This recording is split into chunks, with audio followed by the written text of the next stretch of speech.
yo pertenezco a un grupo interdisciplinario de sexología que se llama GIS, por ocurrencia de uno de los fundadores, de Adrián Fernández.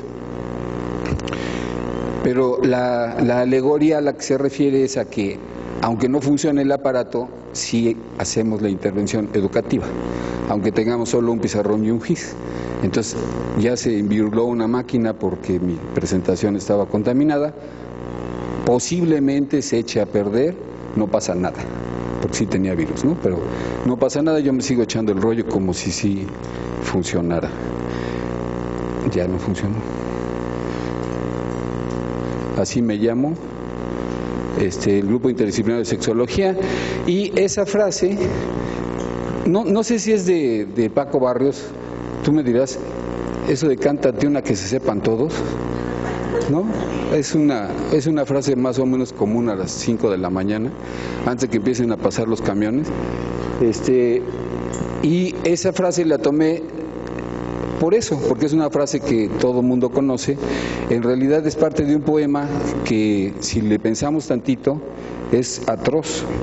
En realidad, ahí se los dejo mientras les cuento de dónde saqué yo la frasecita del cristal con que se mira. Era como la moraleja de un chiste en el que un embajador va a un país porque tiene que hacer un acuerdo con el gobernante, entonces lleva un regalo que es un caballo. Y cuando llega resulta que el lugar lo gobiernan dos que son gemelos, y entonces no sabe a quién darle el caballo y lo investiga. Uno es pesimista y el otro es optimista. Uno siempre está en contra de los proyectos y otro siempre está a favor de los proyectos. No es alusión a ninguno de los presidentes, expresidentes, ni nada, ni a mí mismo, pero entonces decide que le va a dar, para sensibilizarlo, que le va a dar el caballo magnífico al pesimista para sensibilizarlo, y cuando lleva el caballo al trono, el caballo deja una muestra de abono enfrente del trono del otro. Entonces el optimista recibe una muestra de excremento y el pesimista recibe el caballo. Entonces este se empieza a quejar, dice, no, pues es que estos vecinos seguro nos quieren invadir porque nos mandaron un caballo para que me mate yo, ¿no? Porque saben que no sé montar a caballo, entonces quieren desgraciarnos la existencia. Y en cambio el otro está muy feliz porque dice, no trajo un caballo, trajo dos, nomás que el mío todavía no lo encuentro, pero mira, aquí dejó su muestra, ¿no? Entonces el corolario, la moraleja era que se veía con distinto cristal el mundo, ¿no? Del optimismo y del pesimismo. Pero en realidad el poema, si quieren lo bajan de internet, es bastante atroz.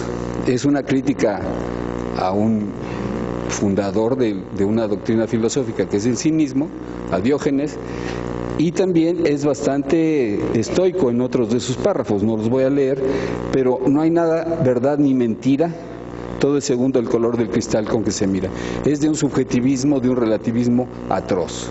Sí hay cosas que son verdad y sí hay cosas que son mentira. Y el conservadurismo es especialista en decirnos mentiras. No es cuestión de puntos de vista. Por ese lado no es cuestión de puntos de vista. Hay mentiras que utilizan para sustentar sus políticas. Y nuestra defensa es defendernos con la verdad. Pero también hay que tener cuidado en no andar inventando cosas, porque también caemos fácilmente en la tentación.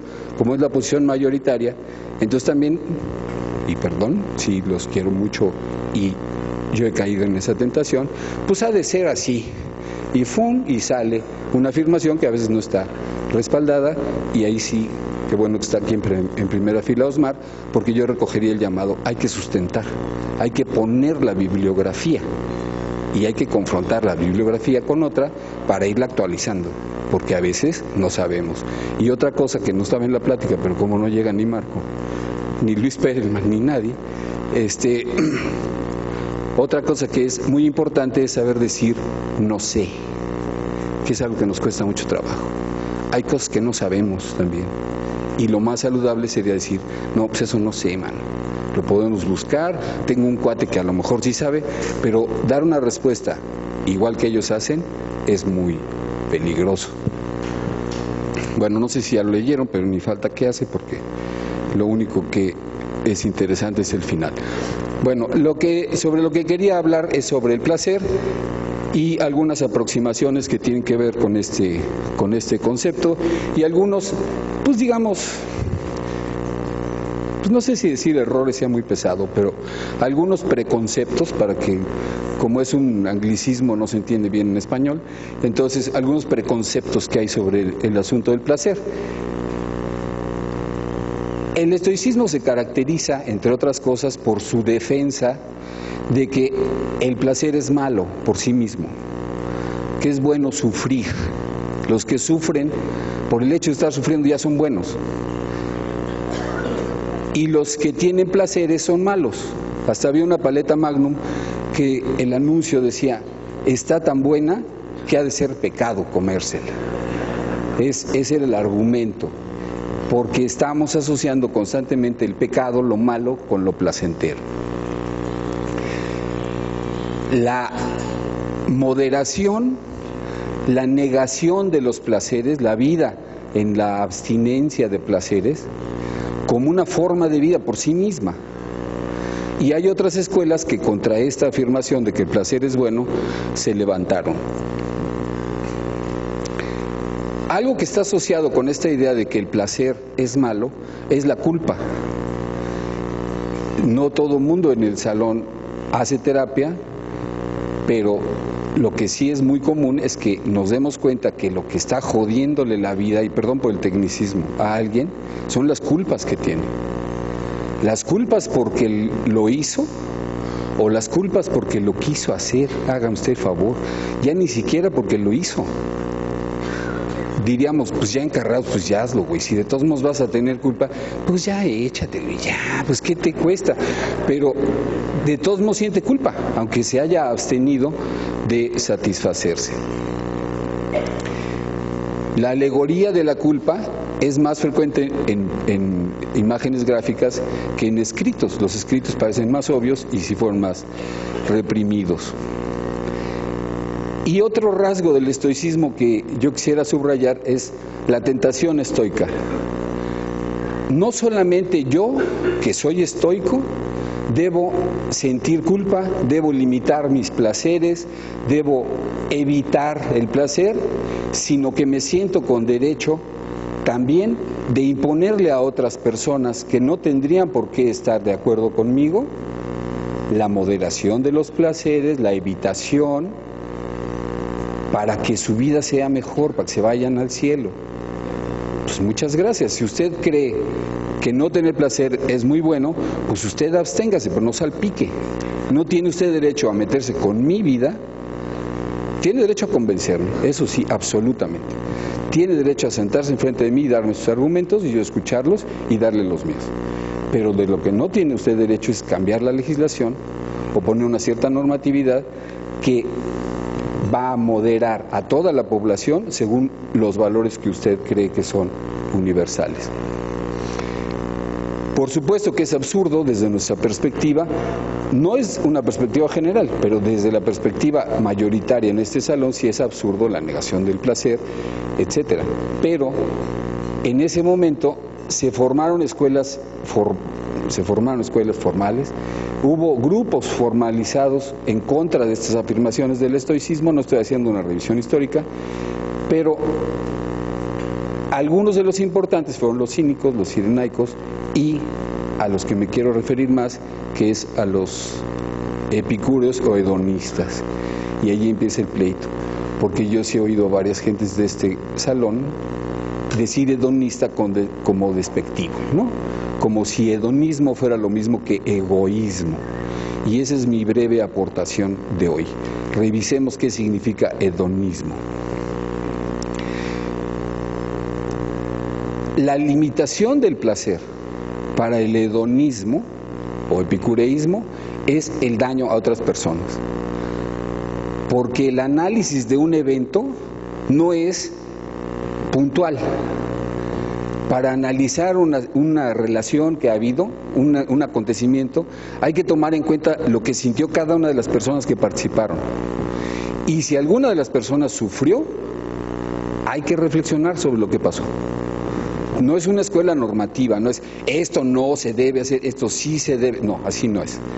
Pero sí, si alguien salió mal parado, si alguien se sintió mal, hay que reflexionar sobre lo que sucedió, porque no se vale que de una interacción, la que sea, alguien salga con un dolor. No se vale. Hay veces que no es evitable el dolor. Eso es otra reflexión. Si el dolor no es evitable, pues hay que ver cuál es el menor dolor, etcétera, pero en principio lo que es ilegítimo es cualquier acción en que sepamos que se va a causar daño en alguien, incluidas violaciones, agresiones de distintas naturalezas, etcétera, por supuesto. La palabra placer, y también es una referencia muy frecuente en gentes a las que quiero mucho, se confunde con la palabra placenta. Y yo sí he oído muchas veces que placer se llama así porque antes de nacer es muy placentero. Vivimos en el agüita tibiecita, no tenemos que ir a trabajar, no sé qué, y ya que nacemos, entonces ya empieza el sufrimiento.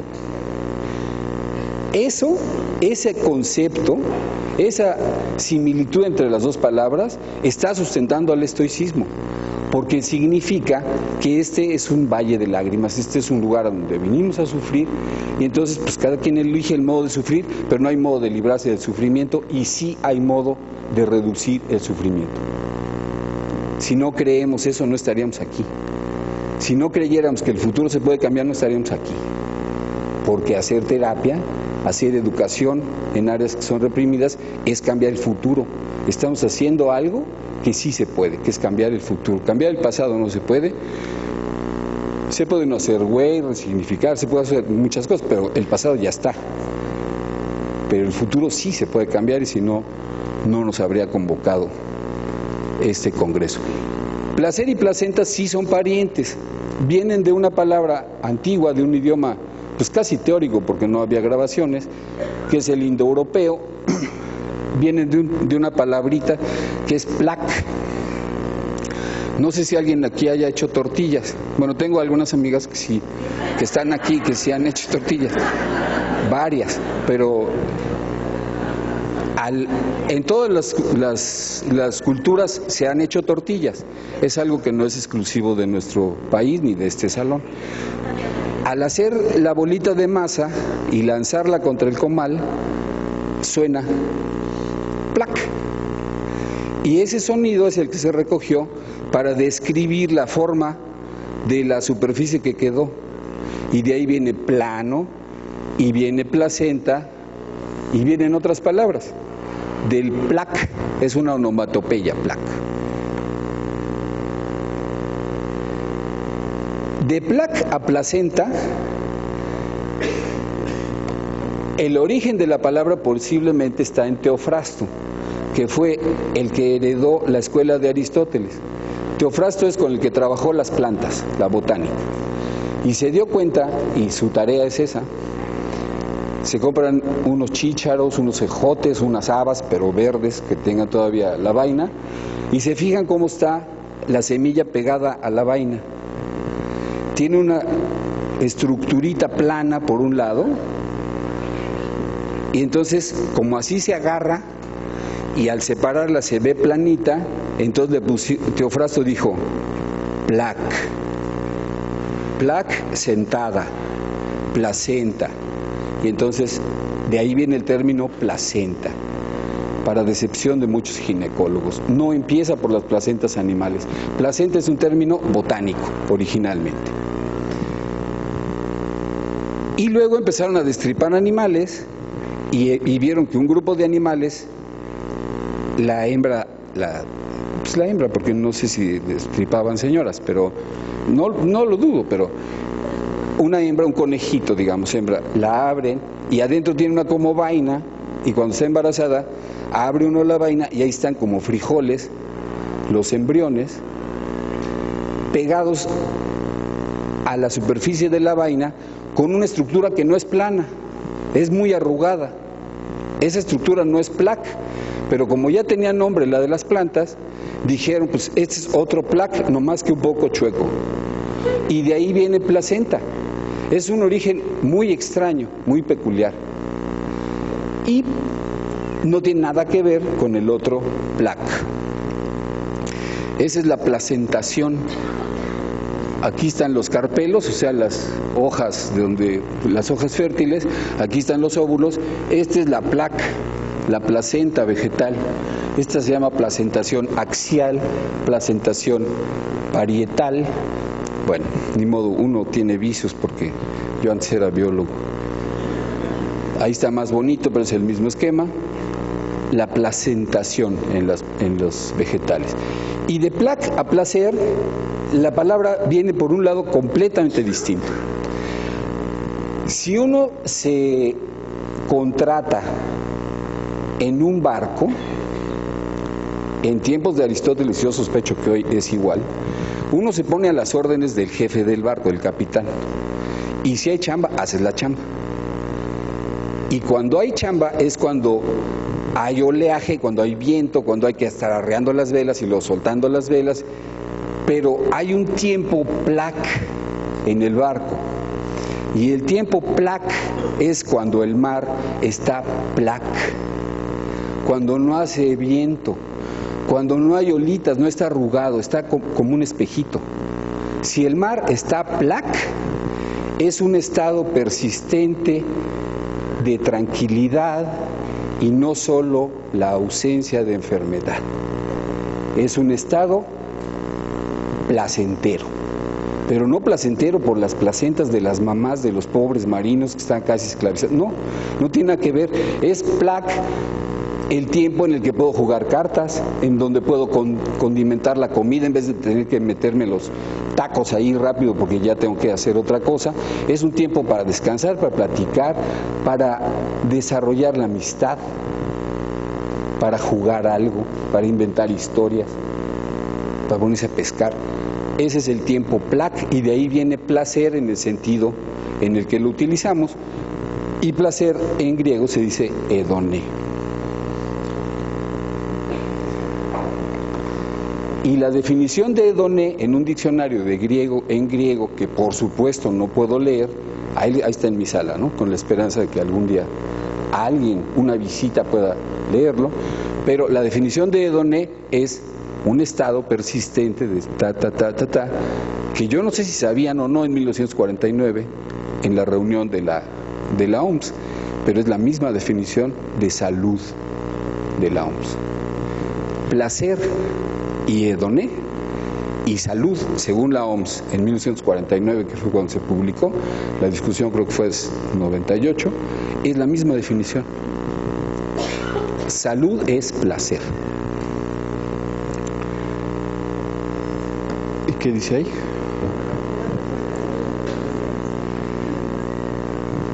Entonces, calificar como hedonista a un señor que llega bien pedo a un bar y que les quita los celulares a todos y los sienta y ahora yo voy a chupar y nadie sale de aquí hasta que yo acabe, eso es una cosa aberrante. Pensar en hedonismo como estar jugando con las maquinitas, eso no es hedoné.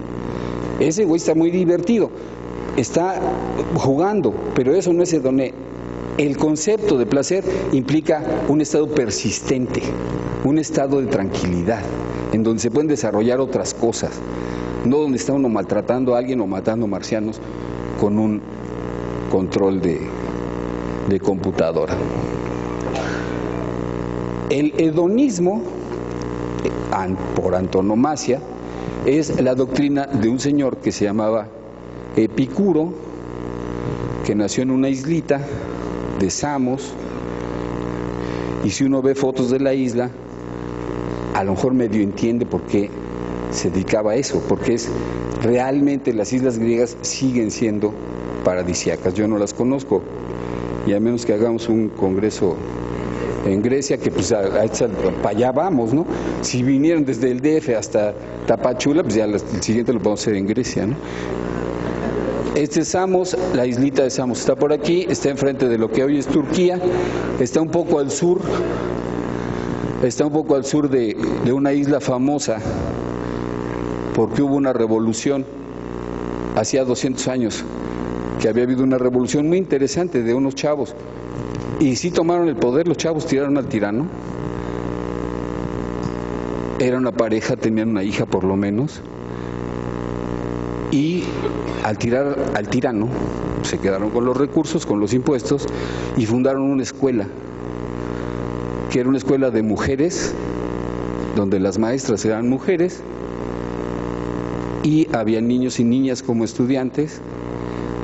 Y algo que es muy importante de esa escuela es que, a diferencia de las organizaciones de hombres, las maestras entre ellas se referían como heteras, las diferentes. En la escuela de Safo, en Lesbos, si llega una niña y me pregunta algo que no sé, entonces vete a preguntarle a la hetera Josefina, porque ella sí ha de tener una respuesta, porque ese no es mi área, ¿sí? Al revés de lo que hacemos muchos, que siempre tenemos respuesta para todo. Entonces, en las instituciones de hombres, o sea, y en las instituciones de mujeres, que son imitación de las instituciones de hombres, porque ir con Sor Josefina es distinto, porque Sor Josefina está hecha, se viste igual, hace lo mismo, no platica con las otras, y pues por lo menos de lejos sí se ven iguales, ¿no? Seguramente son diferentes, pero el tratamiento para igualarlas es fundamental. Y en la escuela de Safo el tratamiento es para distinguirlas, para resaltar las diferencias. Si no resaltamos las diferencias, nos empobrecemos todos. Pensar que las diferencias son un estorbo es un principio estoico. Tenemos que ser diferentes. Si queremos que todos sean iguales, estamos perdiendo. Bueno, Epicuro hizo más cosas. Por supuesto que no voy a hablar de todo este esquema, pero aportó a cuestiones científicas, hay muchas reflexiones éticas. Nomás me voy a ir a esta esquina, a lo que se refiere el tetrafarmacón de Epicuro. Un principio de la filosofía que no es de Epicuro, es muy anterior a Epicuro, es ponerle a la filosofía como requisito el reducir la infelicidad humana, una cuestión utilitaria de la filosofía. ¿Para qué está usted piensa y piensa y pregunte y pregunte y pregunte? No sea ocioso, mejor póngase a hacer algo. Comales o ollas de barro, siembre algo, rieguen sus macetas, pero ¿para qué está pregunte y pregunte? ¿Por qué ese pensadero? Y entonces, una justificación utilitaria, podemos no estar de acuerdo, pero una justificación utilitaria de la filosofía es que reduzca la felicidad. Si reduce la felicidad, entonces ya se justifica que el Señor esté preguntando, usando su mente para pensar cosas en vez de usar sus manos para producirlas, para reducir la infelicidad.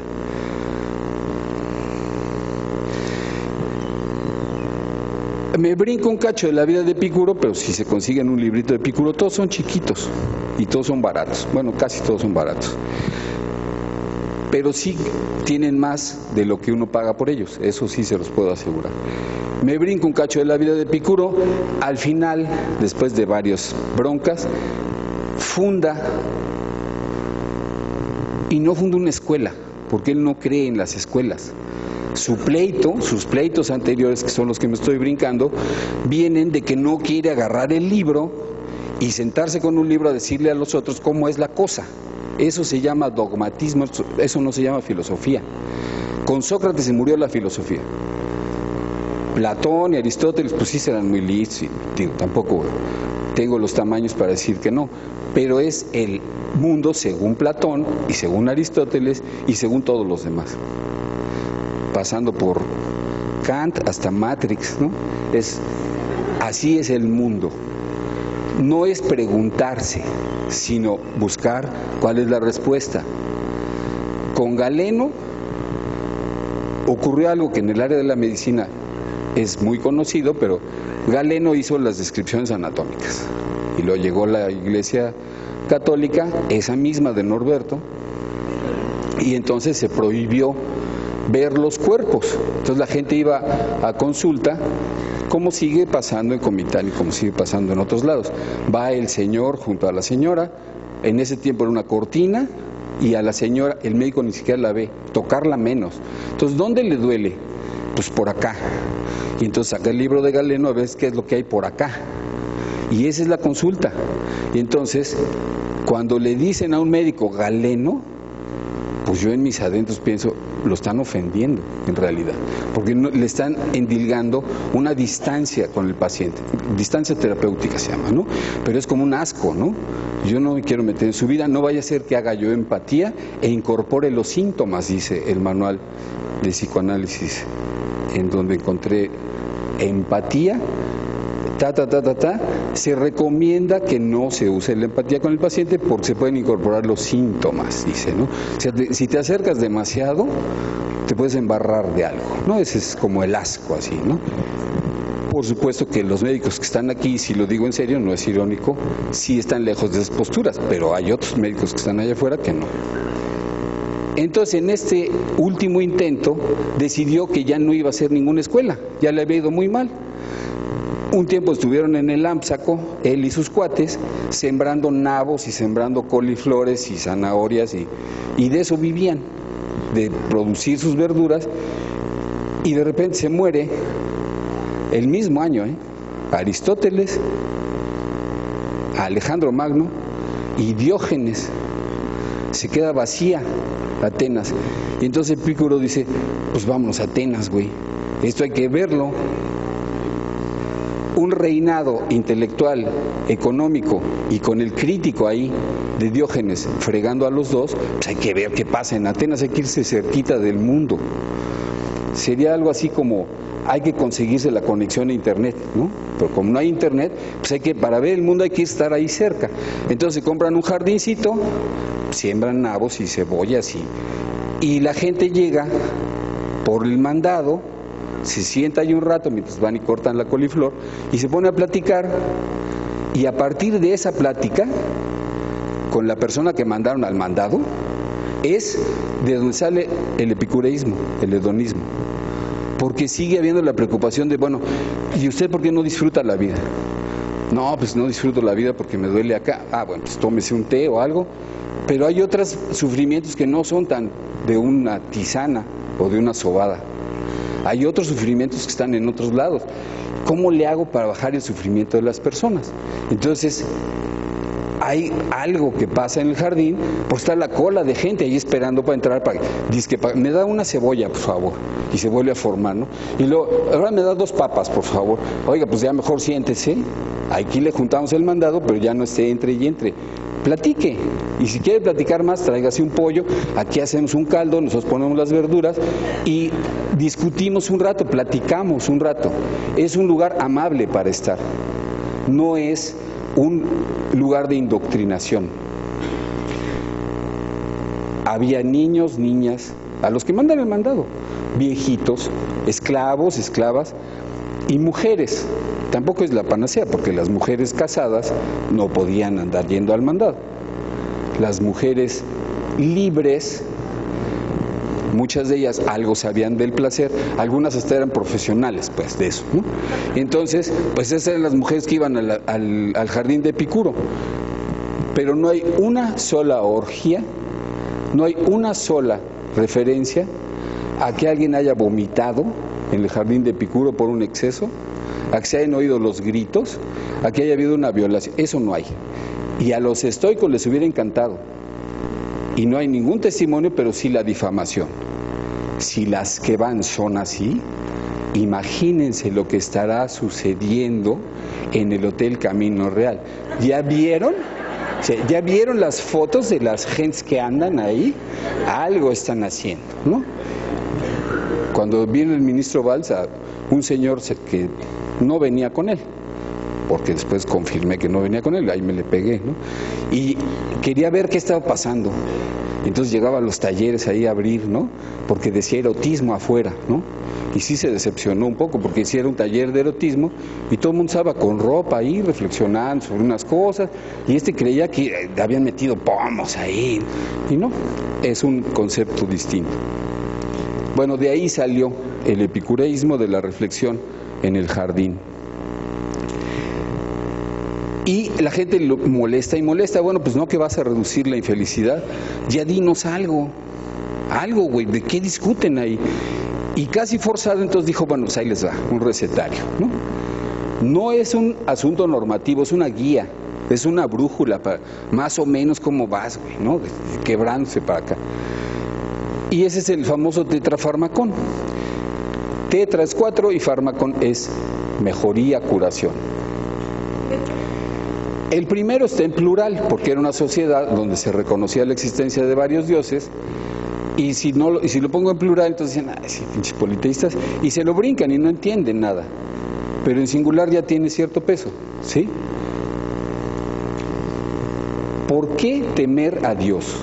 A ver, siéntese usted, ¿sí? El temor de Dios, sí, a ver, siéntese, ¿no? ¿Dios es bueno o malo? Entonces, ¿por qué tienes miedo, güey? Es absurdo, ¿no? Si su chamba es ser bueno, no tienes ninguna razón para tener miedo.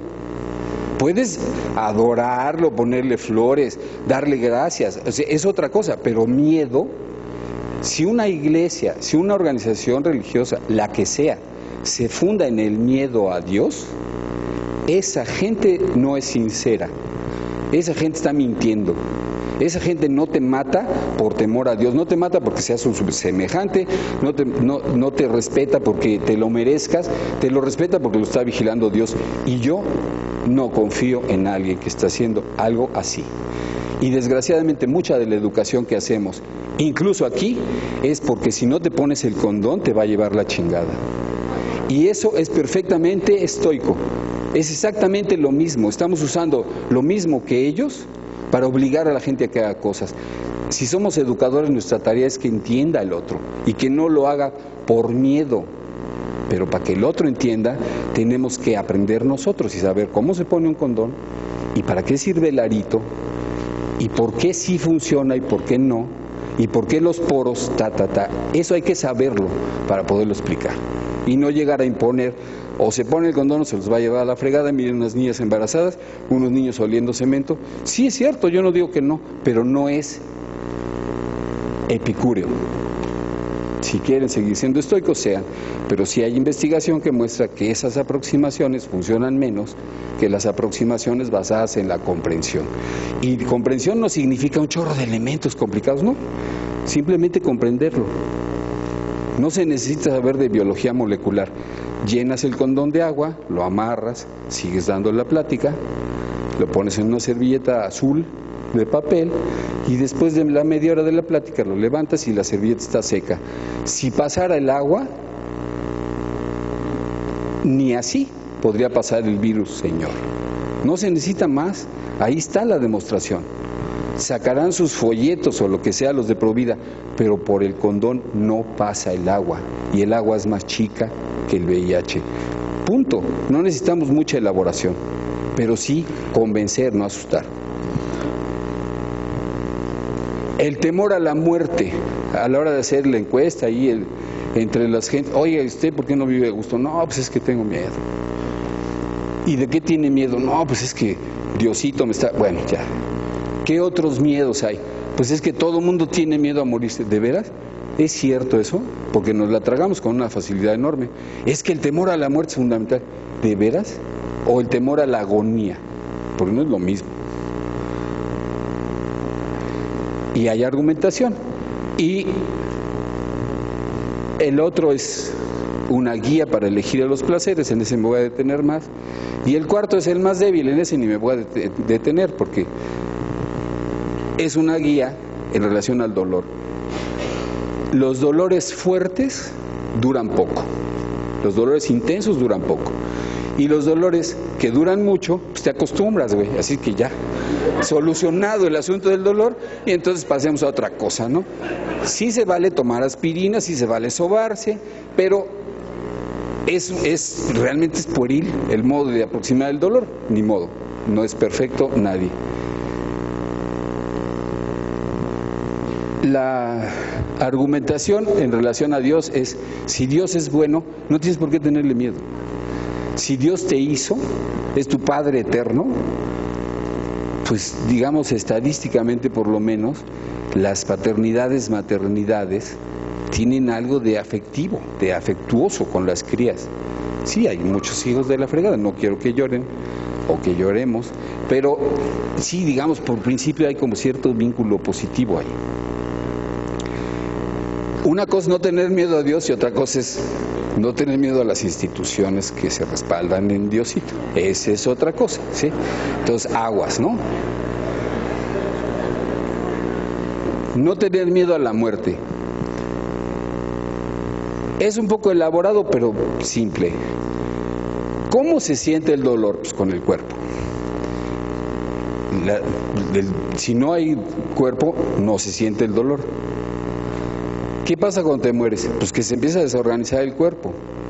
Jamás te vas a encontrar con tu muerte. Cuando la muerte llega, tú te acabas de ir, hijo. Ya, o sea, no es posible que tu muerte y tú coexistan. Son dos conjuntos mutuamente exclusivos o disjuntos, decían. Una cosa es eso y otra cosa es la muerte de otra persona, porque entonces la ausencia es otra cosa. Pero nunca vas a conocer tu muerte. Es ridículo que tengas miedo de morir. Ridículo. Y ahí viene la discusión de la sobrevida para que no se frustren los que estén esperando que le pegue al sistema médico. Si hay dos medicamentos, ¿cuál es el de elección? Y no aquí, convencionalmente. Si con este te vas a morir dentro de 3 años y con este te vas a morir dentro de 5 años, entonces te receto el que te va a hacer morir dentro de 5 años. ¿Y esos 5 años son vivir? Muchas veces no. Muchas veces eso nos puede llamar vivir. Sí, está vivo, ¿no? Tiene un tubo en el pito, tiene otro tubo por no sé dónde, tiene un respirador, sí, pero está vivo. Pues es su evaluación. Habría que preguntarle, quitarle el sedante, a ver si de veras siente que qué buena onda le estamos haciendo. Es una reflexión básica esa. La sobrevida como criterio de elección para los medicamentos. Y ya firmó su decisión anticipada, pero la mamá la guardó. O la esposa o los hijos. O el médico porque tiene principios y no lo puedo dejar morir. Y además produce 3,000, 4,000 pesos diarios al hospital. Ese es otro asunto, ¿no? Que se ha mencionado en diversas ocasiones. Y para la elección de los placeres, ya lo del dolor ya lo dejamos porque es una simpleza. Para la elección de los placeres, un primer principio en relación al placer del epicureísmo es la moderación como una forma de incrementar el placer. ¿Cuántas caguamas te puedes tomar sin que empieces a hacer el ridículo, a vomitar el automóvil de tus cuates, a atropellar a personas en la calle? ¿Cuántas? O sea, ¿en qué momento empieza el displacer? Ese es el criterio que debería ser, y es un criterio individual, y no solo individual, es un criterio que puede variar cada día. Entonces, no se te está pidiendo que no bebas porque beber es malo. Se te está sugiriendo, porque no es normativo, pues que te des más o menos cuenta que después de 3 o 4 jarabes ya la estás regando. Y que vas a causar dolor en otras personas y en ti mismo. Al día siguiente vas a estar crudo. Entonces, tienes que saber eso. ¿Cuántas caguamas? ¿Cuántos churros? ¿Cuántas parejas? ¿De veras puedes estar con 3 personas sin que le causes dolor a nadie? Va. 4, 5, pero a lo mejor ni una. Perdón. Y hay que asumirlo también. A lo mejor ninguna. El amor siempre es eterno mientras dura, ¿no? Vinicius de Moraes. Pero también hay que saber que a veces se termina. Y puede doler un ratito, pero no es un asunto de sobrevida, porque a veces puede ser agonía lo que sigue. Un criterio que tampoco es epicúreo solamente en la reflexión sobre los placeres, no solo Epicúreo hizo hedonismo. Hedonismo es la reflexión sobre los placeres. La escuela más sólida de hedonismo es la de Epicuro, pero sí había la reflexión sobre el placer antes de Epicuro. Y se clasificaban los placeres. Hay otros ejes de clasificación, pero dejo esos 2 nomás. Hay placeres necesarios, dicen, porque si no los satisfaces te mueres. y ya. Y hay placeres no necesarios. Puedes ser muy rico, pero si te abstienes no te mueres. Ese es el criterio primero. Y el criterio segundo es el de la saciabilidad. Hay una dosis con la que ya me satisfago. Por encima de esa dosis ya no es placer. Y por debajo tampoco. La metáfora del vientre, en Occidente no solo lo sexual está como excluido, también lo digestivo, ¿no?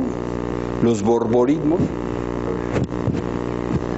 los sonidos de las tripas también son como una vulgaridad, ¿no? Por supuesto las flatulencias, hasta decir pedo es así como, ay, ¿no? Es las flatulencias, para que no entiendan los niños, ¿no? De qué está uno hablando, ¿no?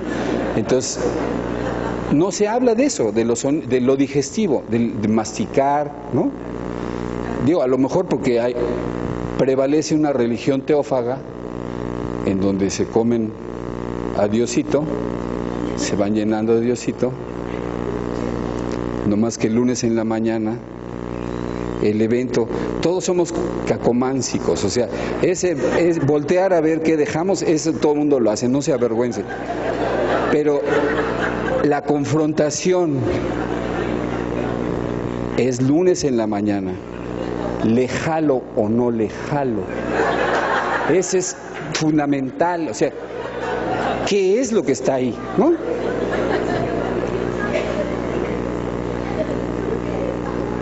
En relación al tubo digestivo, en Occidente tampoco hablamos mucho de eso. Epicuro hace la metáfora del vientre, dice, todo es como, los placeres saciables son como el vientre. Si no he comido, tengo un malestar por falta de comida. Y si como demasiado, tengo otro malestar por exceso de comida. Entonces hay un rango que debo conocer de mi persona, conocerme a mí mismo, para saber en qué rango voy a estar bien. Y no tengo ninguna necesidad de pasarme, pero tampoco tengo necesidad de que me falte. Eso es a lo que se refiere lo saciable o no. Y les propongo un esquema muy simple. Con esos dos criterios de clasificación, vamos a tratar de llenar este cuadrito. Por supuesto que no les voy a pasar papelitos para que llenen y hagamos. Pero está muy claro que estos 4 campos son distintos. En este primero están los placeres que son saciables, hay una dosis que si me paso ya es displacentero, pero también son necesarios para vivir. Y los ejemplos típicos, los más fáciles son el aire, el agua y el alimento. Si me falta uno de esos 3 me siento mal, pero un exceso de oxígeno pues me puede producir un desmayo, un exceso de agua pues luego no se sabe bien si es el exceso de agua o la falta de aire, pero la gente se muere ahogada, ¿no? Y de alimento igual, hay una dosis, ¿no? que está en el rango de lo placentero. Y en el otro extremo, Epicuro nos previene contra los placeres que están acá, que no son necesarios para vivir y que, ¿cómo estaba? No son necesarios y no son saciables tampoco, ¿sí? Los que están allá abajo. Los primeros, estos 3, esos sí hay que buscarlos, ¿sí? Catastemáticos, dice, pero no vine a hacerlos bolas. Esos hay que buscarlos, porque si no nos morimos. Y hay que buscarlos en la dosis necesaria. No tiene ningún sentido acumular comida, es absurdo acumular comida. Inventar un refri es agandallarse. Hay que comerse lo que se pueda comer y lo que sobre lo pone en una chimenea, se ahuma y queda para el invierno, pero tener exceso de comida es absurdo, se la estamos quitando a alguien. Bueno, eso sí hay que satisfacerlos y si no lo satisfacemos nos morimos. Los de la otra esquina son muy interesantes las reflexiones en este sentido. Si te dedicas a buscar el poder, y perdón por el uso repetido de tecnicismos, ya te chingaste. Por 2 razones, porque nunca vas a saciarlo. Siempre va a haber alguien que tiene más poder que tú. Nunca vas a sentir la saciación del poder. Y si te dedicas a buscar la fama, tampoco, siempre va a haber otro güey más famoso que tú. Y si te dedicas a buscar la lana, también va a haber uno más millonario que tú, siempre. Y no es necesario para vivir tener fama, ni tener dinero, ni ser famoso. Puedes vivir bien sin esas tres cosas. Pero no es una escuela normativa. Si llega el poder, si llega la fama, si llega la lana, hay que aceptarlo, porque tampoco es una escuela de tarugos, pues. Si te llega una feria, pues que te llegue y te la gastes, la compartes, ojalá que produzcas placer en otras personas con la lana que te... ¿Sí? Pero acumular, pues quién sabe. Hay que aceptarlos, esos de esa esquina, pero no buscarlos, no ponérselos como meta. Y hay reuniones parecidas a estas, en donde la estimulación es esa, ¿no? Es que hay que conseguir, ustedes son hombres o ratones. Y todos los que están en el auditorio dicen, no, pues ni pedo, ya nos cacharon, hijo, porque pues sí, a eso venimos, ¿no? Pues sí, a que nos indoctrinen para obedecerle al supervisor. Porque sí, gritamos, sí, soy poderoso, sí, nomás que en el adentro. Es lo bueno de la encuesta, es lo que decía hace rato, de la encuesta de Querétaro, ¿no? Qué bueno que le pregunten a la gente si está de acuerdo con cosas, porque va a afirmar de un modo, pero ya se puso a pensar. Ya se puso a pensar, y haber escrito que no al aborto, que cualquier cosa, por lo menos ya le sembró una semilla, porque se tuvo que comprometer. No hay que tener miedo de la encuesta. Esos al rato van a estar pensándole y van a decir, no hubiera puesto eso, güey. De plan, ¿tú qué pusiste, güey? No, pues lo mismo que tú, güey, pero tampoco. Y ahí va, de veras, no hay que tener miedo de eso. No se consolidan. El hedonismo, o sea, la investigación del placer, lleva a elaborar los placeres, a complicarlos, a desarrollar, a adornarlos, a añadirles elementos. Y en el segundo cuadrante están esos placeres elaborados. Sí, respirar es indispensable, pero si además del aroma, además del aire, hay un cierto olor, pues qué chido. Es mejor respirar algo que huela rico que respirar aire puro, ni modo. Podemos adornar ese placer añadiéndole algo que no es necesario para vivir, pero que puede incrementar el placer. Y si vamos a tomar agua, con eso podemos vivir. Pero ¿qué tal si es un juguito? ¿Qué tal si es un licuadito? Una cubita, un vaso de vino. O sea, es un placer adicional al placer de beber. ¿Qué tal si lo que me como tiene cierta consistencia, ciertos condimentos, etcétera? O sea, se pueden elaborar estos placeres añadiéndoles cosas que son innecesarias, pero así es cuando no sopla el aire en el mar. El mar está plac y puedo elaborar esos placeres, añadirles cosas. Agua, aire, tierra, fuego. Nos falta uno, ¿verdad? Es isomórfico, no es necesariamente derivado de ahí, pero falta un elemento, ¿no? Y una reflexión también epicúrea es que en ese hueco queda otra cosa que también es necesaria para vivir. Y esa otra cosa es la amistad. Si no tenemos amistades, nos morimos un poco. Si nos corta... Hay datos estadísticos en escuelas primarias. El dolor más grande que recordamos es cuando nos hicieron la ley del hielo. Está de la fregada. Era un bullying pasivo. Ahora ya son más activos, ¿no? Ya se lo madrean, les roban las cosas diario. Pero la ley del hielo, ese era algo pesadísimo. Ya no tengo amigos, no existo, ya me morí un poquito. Para Epicuro, la amistad y el buen trato son tan indispensables para vivir como el agua, el aire y el alimento. Y también, como el agua y el aire y el alimento, hay que entender que hay una dosis. Sí somos cuates, nomás que llevas 3 días en mi casa, cabrón. O sea, sí, te chido, nomás, o sea, te quiero mucho, güey, pero siquiera tráete aunque sea unos bolillos, cabrón. O sea, no es posible, pues, o sea, somos cuates, pero una cosa es eso y otra cosa es que, ¿no? Entonces también hay que asumir la moderación. También hay saciación. Ni modo, no es que no te quiera, pero ya me sacié. Y también hay veces que con 3 minutos ya está uno en esos niveles. O sea, ya me dijiste, ya te entendí. Bye. Ni modo. Y si nos queremos, nomás que ya te entendí. A la 18ª vez que me lo repites, pues ya estoy repitiendo, ya necesito un Alka-Seltzer para poder seguir. En ese esquema, la elaboración de la amistad es el erotismo. No quiere decir que yo no pueda ir a comer a una fonda en donde se elabora muy bien el alimento, o sea, la analogía sigue valiendo, pero la derivación de la amistad o el antecedente del erotismo es la amistad. Y además nos confrontamos con que así sucede. El señor va y paga. Y por lo menos en los países latinos, si va y paga 5 veces a la misma persona, pues empieza un vínculo positivo ahí.